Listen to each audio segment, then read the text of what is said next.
అధికారంలోకి వచ్చిన తర్వాత ముఖ్యమంత్రి గారు కొత్తగా ఏదైనా గిట్ట కట్టుకొని ప్యాలెస్లకే పొయ్యి గిట్ట పరిపాలిస్తే నువ్వు ఓ మాట గిట్ట అంటే అర్థం ఉంటది.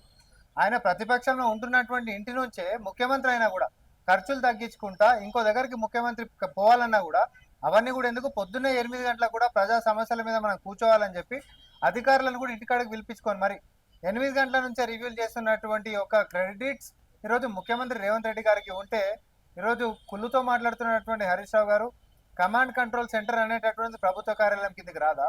సచివాలయము మన కేబినెట్ సమావేశాలు కానీ నిన్నగాక మొన్న ముఖ్యమంత్రి ప్రెస్ మీట్లు పెట్టినటువంటిది కానీ ఆ సచివాలయం కింద తీసుకున్నటువంటిది కాదా?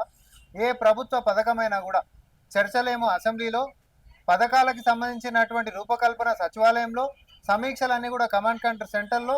అంతేకాదు ఆయనకుంటున్నటువంటి సమయమే కాక పొద్దునే లేచినప్పటికీ కూడా ప్రజల గురించి ఎక్స్ట్రా సమయాన్ని తన ఇంటి నుంచి పరిపాలన కోసం అందిస్తుంటే ఈరోజు నువ్వు చేసేటటువంటి గాలి విమర్శలు ఒకసారి మీ మామను ఉద్దేశించి అంటున్నట్టే అనిపిస్తా ఉన్నాయి నాకైతే.